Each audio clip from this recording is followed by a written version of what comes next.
So, You know. Some of us know. okay.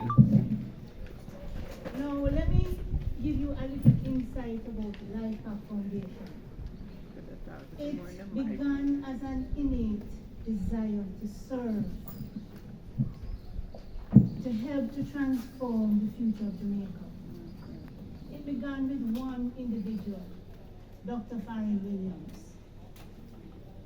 So in the beginning, it was one medical student, and he had this burning desire to help to transform our country, to better the people, beginning with the children. So he established a company called Life Hack Foundation.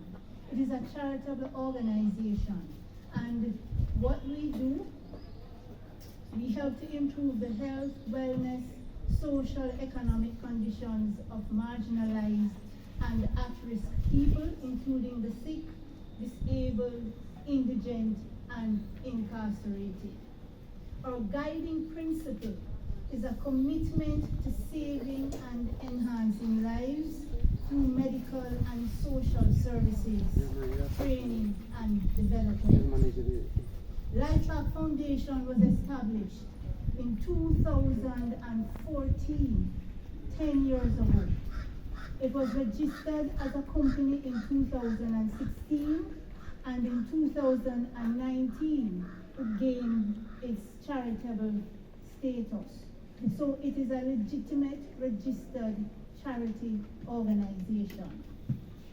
Now, as I just said, we are celebrating 10 years of charitable service to Jamaica. And throughout those 10 years, they have focused on health and wellness, civic and cultural education and training, social and economic benefits. They have done first aid services at sporting events and health fair. They continue to give free and discounted body scans and school medicals.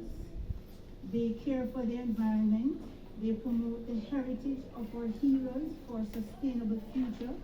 Eat Jamaican, buy Jamaican. They give awards to students for outstanding performance in education, and they have workshops for medical professionals. They also do welfare checks for the aged, donation to schools, small businesses, and institutions of care. Institutions of care in that sense is like old age homes and so on. Now in 2024, our focus is on building capacity. We are preparing for greater service to our youth in 2024 and beyond. In keeping with our mandate, through training and development, to build a better future for Jamaica, a future culture of safety awareness, making Jamaica the place of choice to live, work, raise families, and do business. As a result of that, we have decided to focus on our preteens. Now you may be wondering why it is that we have specifically targeted preteens. It is simple. Preteens, in a nutshell, have the psychological and social habits that can be mentored through training and development. When you compare preteens to teenagers, teenagers need what we call psychosocial correctiveness. They are already set in their ways. They are stubborn. It is a process that all of us have to pass through to become adults. We are trying to establish and define who we are. And so teenagers are very challenging human beings.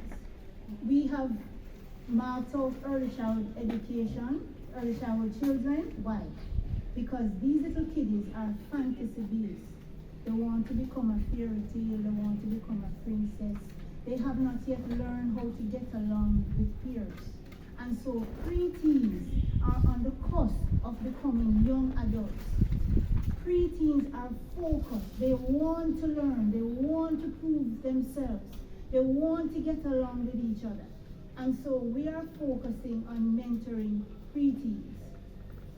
How are we going to do that? We are going to do that through first aid and CPR training. Does anybody know what first aid is? Anybody? First aid, as the name suggests, I mean the first line of, dealing with a injury, right? Right, the first to help right. in an emergency situation. And help comes in all forms. It can be as simple as putting the patient to sit down, giving them a glass of water, loosening their clothes, even reassuring them. That is first aid. The first to help before medical assistance arrives. So we want to train preteens in first aid, in CPR. CPR is the acronym for cardiopulmonary resuscitation. We employ that when persons have heart attack, cardiovascular arrest. There's nothing wrong with a young child knowing how to help mommy and daddy if they have a heart attack, how to help their own peers at school, their own teacher. So we want to build a culture of safety from a very young age. We are looking at things like fire safety training. Do children know what to do when there is a fire? Mm-hmm. There's a technique called stop, drop, and roll. Do children know that? Yeah, do they know that they can get the attention of an adult to say, mommy, daddy, there's a fire here? Do they know that they can take their younger brothers and sisters out of the house? Do they know how to handle a fire extinguisher? Things like that. You want to educate them, give them the skills so they can better system a future Jamaica that all of us want to see. We are also going to teach them how to manage peer pressure, bullying, because you don't have to respond at the level that people come to you at. Understand? If you can manage your psychology, your emotion, we have made progress. It is called human relationships. We also want to teach them how to save. There is something called a 70-20-10 principle. Every day you give your child lunch money. 70% of it they should spend. 20% of it they should save. And 10% of it they should be willing to help somebody who is less fortunate than themselves to eat or even to save. So you want to develop a culture of charity, a culture of caring. Okay? How are we going to do that? Commencing August 2024, we are seeking to train 240 children in the parishes of St. Thomas, Kingston and St. Andrew, and St. Catherine. It's a one-day training course, and we have the professionals coming in. They will have their videos, making it very interesting. Understand, it's going to be a memorable, lasting experience. Out of that training, in September 2024, we will be establishing the Life Pack Foundation Junior First Aid Life Savers Club. Within that club, these youngsters will get continuous first aid training. We are going to develop their skills and knowledge base. We are going to teach them how to save and also how to invest. You are never too young to learn how to invest. We are going to encourage them to open a bank account and save at least 20% of their lunch money on a weekly basis. Understand? Yeah. So, over time, these children will become equipped with knowledge and expertise to perform with confidence safety monitors and safety wardens in their homes, schools, churches, and communities. And you know, as adults, when we see the children involved, don't we all feel good? Yeah. As the Bible said, a child shall lead them. I'm not even sure if that comes from the Bible. Something to that extent. So what is needed for our future success? We need vested collaboration. We want community members to treat this initiative as if it's own, a fully own. Understand me? It doesn't belong to the China man. It's a Jamaican thing. Understand? understand? It's a part of our culture. Safety must become innate. Innate. It must become second nature. So we are encouraging parents. You need to go home and talk to your children. Improve your grades. Focus on your assignments. Because between the principals and the teachers, they are the ones who will be selecting the kids to participate in the program. And this program, it will not cost you guys anything. It will cost us. But you will benefit. And we want the participants to succeed. We are looking to achieve a 0 failure rate. So we want students who are interested, excited, willing to learn. They are coming to participate. Because when they get enrolled in the club, they are going to grow with a culture of safety, a culture of charity, a culture of the social human relationships. And so eventually we are looking that all of that will spill off by reducing crime and violence in schools. As they become adults, it should also reduce crime and violence in our society. Why? Because as adults, you learn human relationships from you were a child. You learn your safety practices and principles from you were a child. And we expect you to use it as an adult and pass it on to your children. So we are looking to involve teachers. Why teachers? Teachers are already first aid trained and certified. No teacher is supposed to be standing in front of a group of children in a class. It is mandated by ECC, Early Childhood Commission, and also the Ministry of Health. So any teacher who is not yet first aid certified, they have an obligation to do so, to safeguard the lives of our minors in the classroom, because they are not only in charge of educating them. In case something happens, they are also responsible for their lives until medical assistance arrives or until the child is taken to a medical facility. So we are looking for the involvement of the teachers as safety marshals to lead the children. Teachers are already role models. They are looked up to, they are esteemed by parents, guardians, and children. So we are looking for the involvement of teachers and any other individual who is certified in first aid and CPR. They can be part of this initiative to help to transform the future of our country. We can save lives together. And so this morning, everyone, I'm encouraging you to be active, to participate, encourage your children, and we look forward to the growth and development of Life Pack Foundation Lifesavers Junior Youth Club in every community, in every parish across this nation. Because we need to change the culture.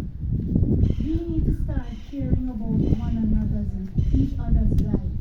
We need to be careful of how we drive on the road, of how we communicate to each other. It's too aggressive. And we were not always a people like this. On the international market, we are a very welcoming culture. So we need to get that back. And we aim to try and do that through the Junior Lifesavers Club. So this morning, I thank you for your attention. And that's the end of my presentation. Now I want to go ahead and introduce our founder, CEO, Dr. Farron Williams, to do his presentation. Okay, I guess everything. Mr. Williams will continue, so he'll take the questions. Okay. We can't have them. Hi, good morning, everyone. Give her an applause, please. Hold on, I want to put everybody here. Everybody's here? Okay, I want everybody to be here. All right, it is a pleasure to be here this morning, and I'm here for questions.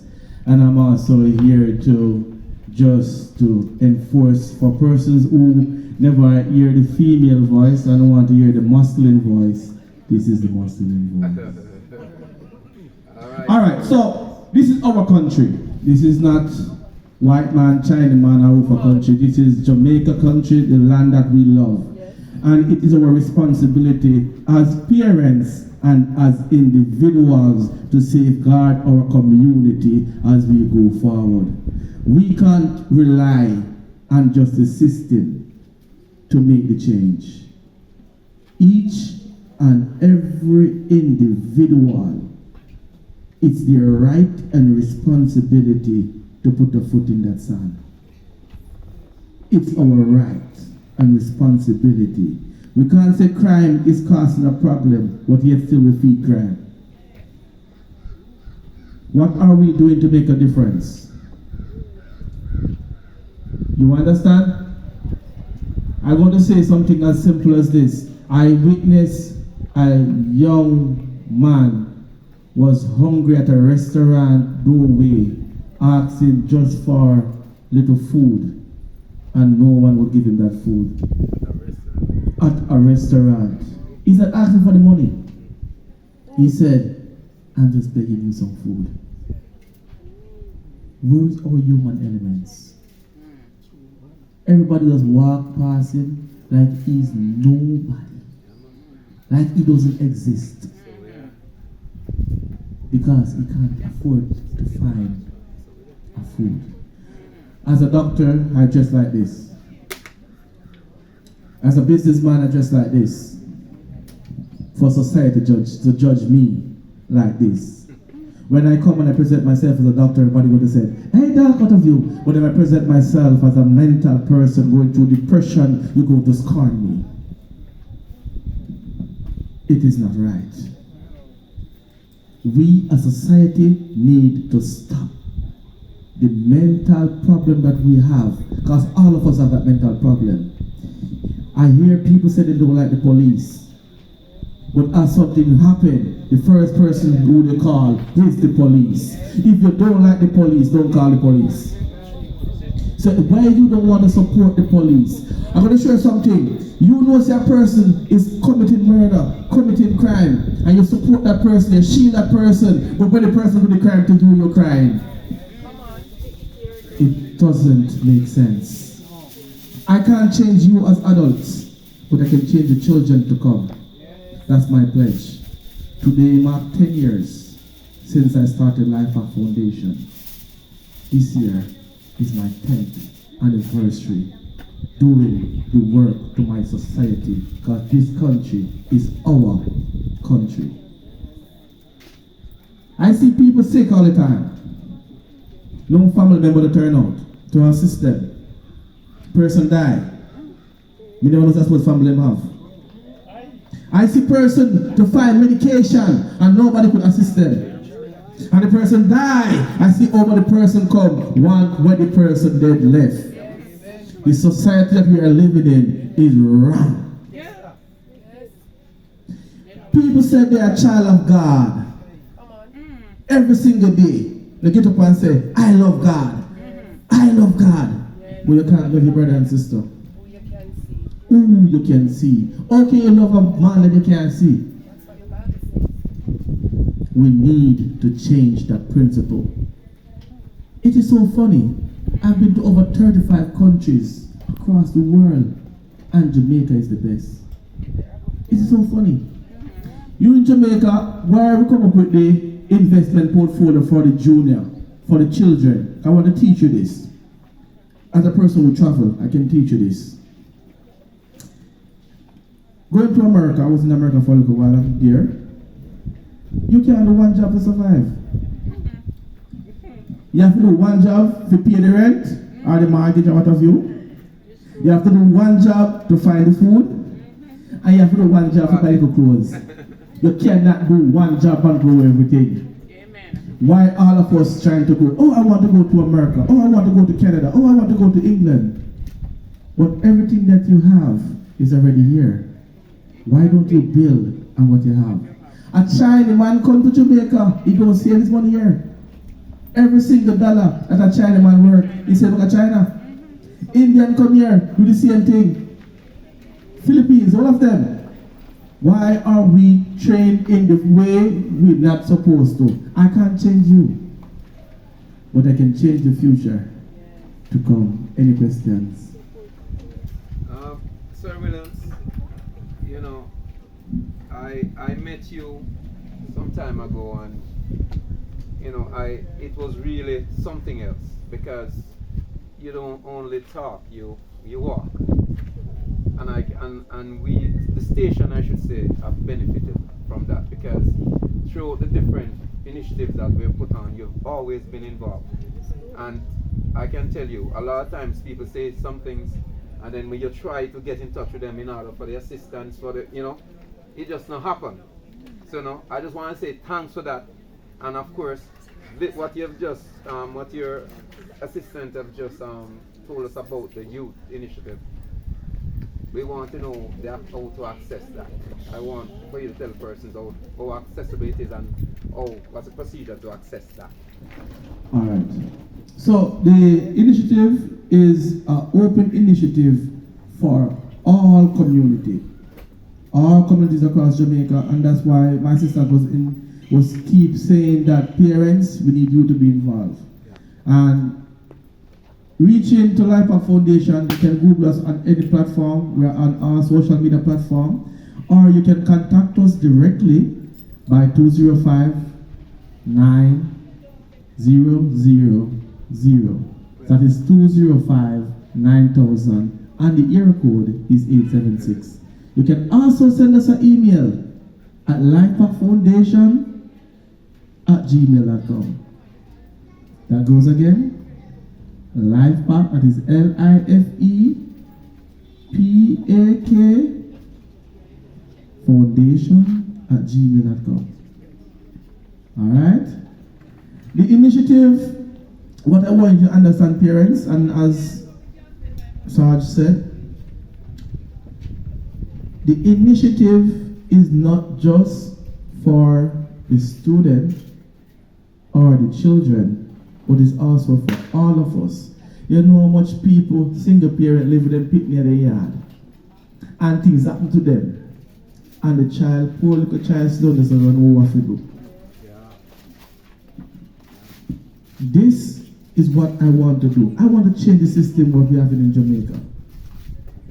I am tired of seeing conflicts between student and one student, stab a next student, and just could have assist a little first aid by adding a little compression right there. Could have stopped the bleeding and that life could have saved. Everybody take out phone. Yeah. I hate phone because of it. Everybody take out this thing. We should have a system like this, a motor vehicle accident, nobody now assist. You know what they do? Video. You always get the trauma.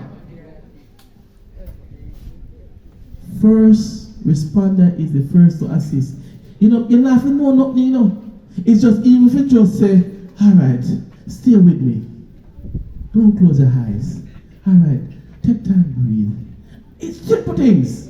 Something simple. When I train these students, I sure say the next 10 years, crime a job. Because first thing, you're going to learn how to conflict when arise, how to deal with it. You know, say, if two wrong can be one right. I saw a guy the other day running on there with a machete, and I said to him, why you did this?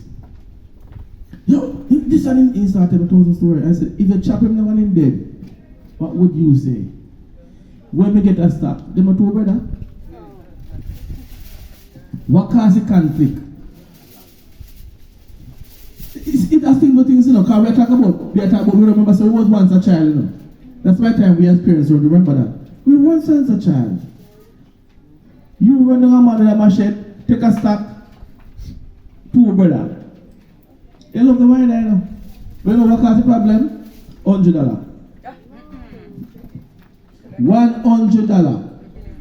One brother asked one brother for $100, and one brother sent him up underneath, praise the Lord.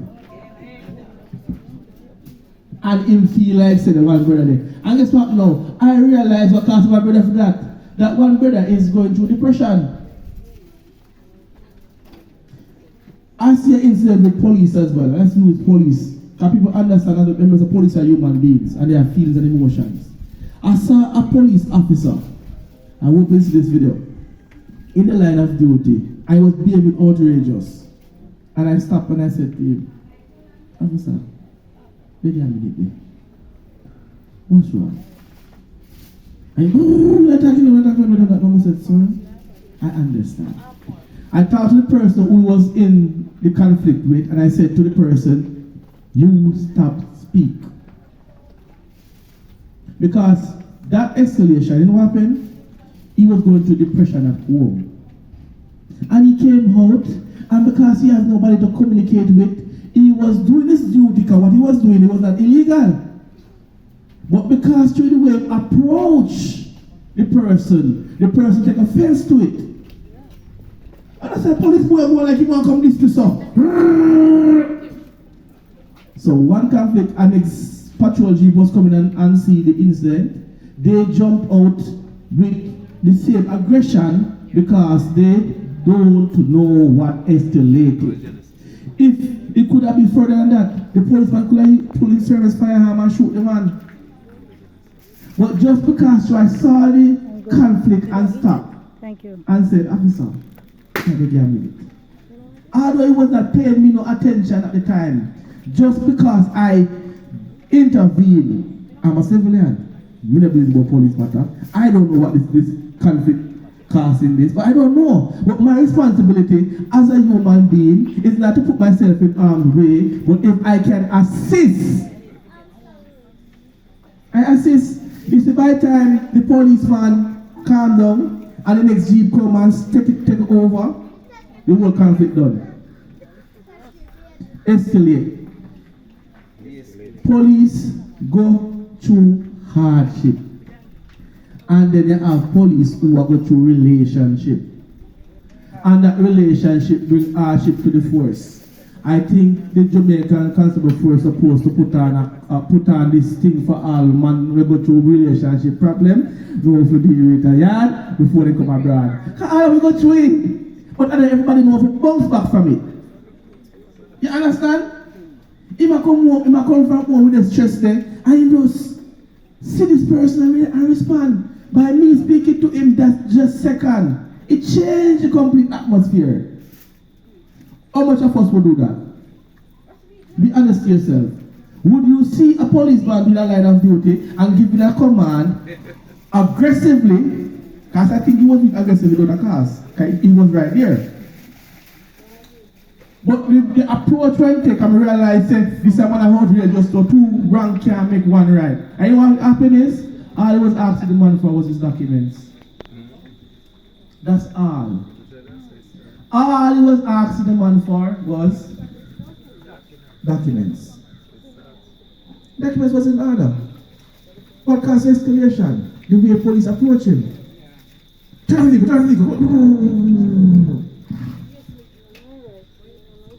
Violated right. Oh, police and this, police and that. It's the same police that will save a life as mother every tomorrow morning. I love police. Because police make society safe. Allow me to tell people, if we have a lawless society with them criminal, with them big gun, we couldn't sleep. We can't talk. So we need, as a community, to support the police. If a police officer behave outrageous to you, if you don't behave outrageous back to him, follow the command. He may be said aggressively because I'm going to what have you. But if he needs us as say, officer, here's my documents. But next time, please approach me like that. You see? Soft and sorry wrath, grievous very sorry hunger. Because the police give him an instruction aggressively, him feel like he must defend it aggressively. No, and next patrol jeep come on the spot. Don't know what happened. They don't see they don't know what happened. So they come in the fire too. No, the police bad. But and that's what I said to the driver.